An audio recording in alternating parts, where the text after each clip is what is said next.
পাইলে নিরালায় পাইলে নিরালায় গনবি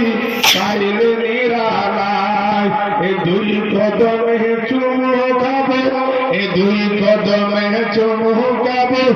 দুই কদমে চুমু খাবো চরণগুলো ধুলবো গায় পাইলে নিরালায় গনবি পাইলে নিরালায় এ পাইলে নিরালায় গনবি পাইলে নিরালায় দুই কদমে চুমু খাবো চরণগুলো ধুলবো গায় পাইলে নিরালায় গনবি পাইলে নিরালায় পাইলে নিরালায় গনবি পাইলে নিরালায় মহিষা গাগারাম বাগাসিরা আমরা এত ভাগ্যবান মহিষা গাগারাম বাসিরা আমরা এত ভাগ্যবান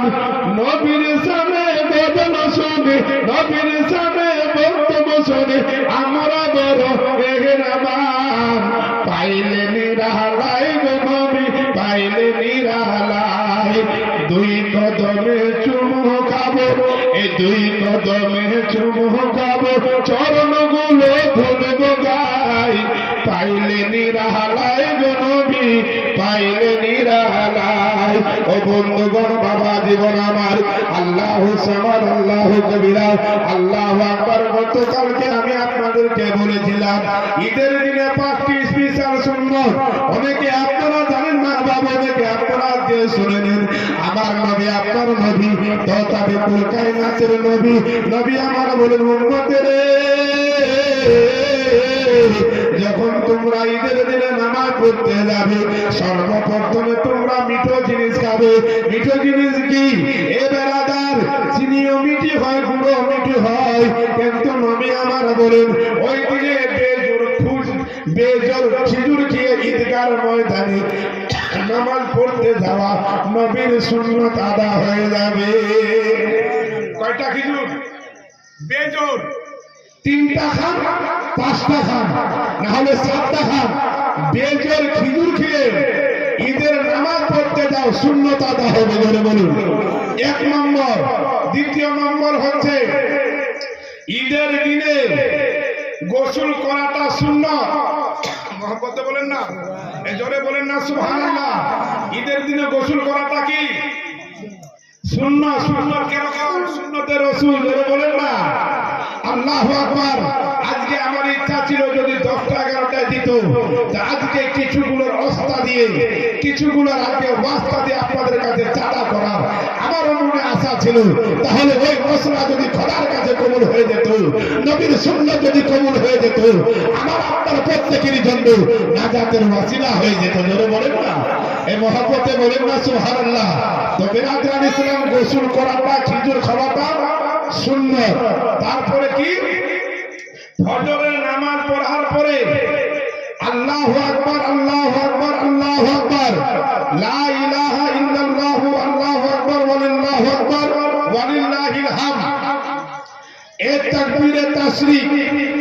তাকবীরে তাশরিক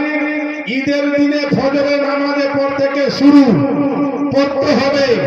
ঈদের দিন সারা দিন আসর পর্যন্ত বুঝতে পারছেন কখন আসর পর্যন্ত আর কুরবানির দিনে কুরবানির সময় 10 তারিখ থেকে নিয়ে 13 তারিখ আসর পর্যন্ত জোরে বলেন না এই মহব্বতে বলেন না সুবহানাল্লাহ এতে ফজিলতটা কি এতে বরকতটা কি সাইন সাহেবী বেকার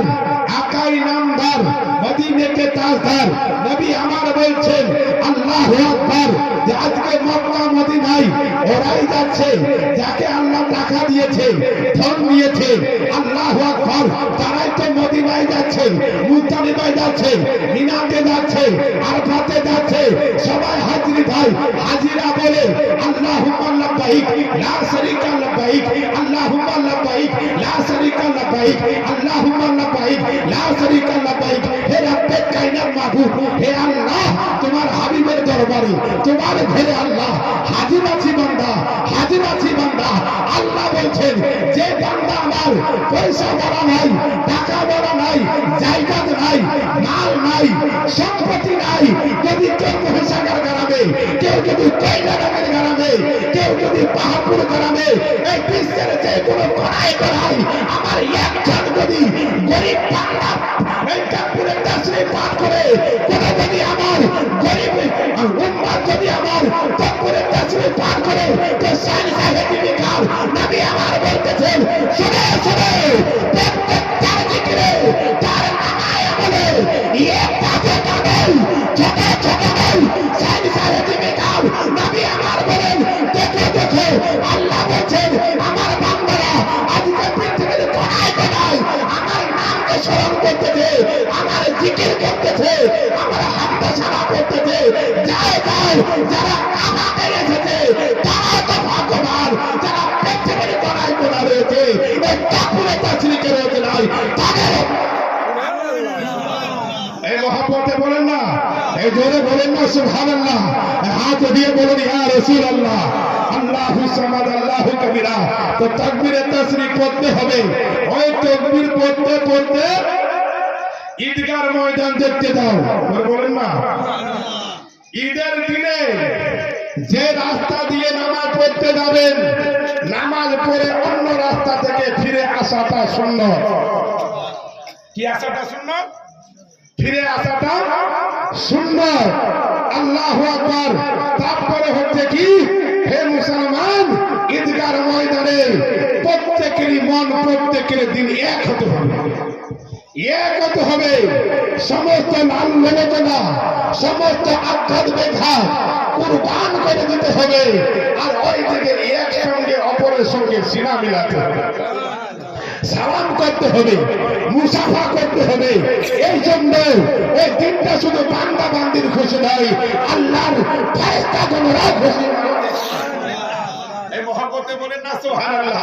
আল্লাহু আকবার। এই জন্য তো বিরাদরান ইসলাম সুর লাগিয়ে বলবো না, আপনাদের বদুয়ার বরকতে সুর প্রত্যেক জায়গায় বলি, গ্রামে সুর বলবো না। এই জন্য বিরাদরান ইসলাম যারা বক্তব্য হবে ইনশাআল্লাহুল আযীম, যা বক্তব্য হবে দলিল সহকারে বক্তব্য হবে ইনশাআল্লাহুল আযীম, ঈমান তাজা হয়ে যাবে। তো বলেছিলাম ফেতরার পয়সা কাকে দেওয়া চলবে, কান খুলে শুনে নেন বিরাদরান ইসলাম। আল্লাহু আকবার। এটা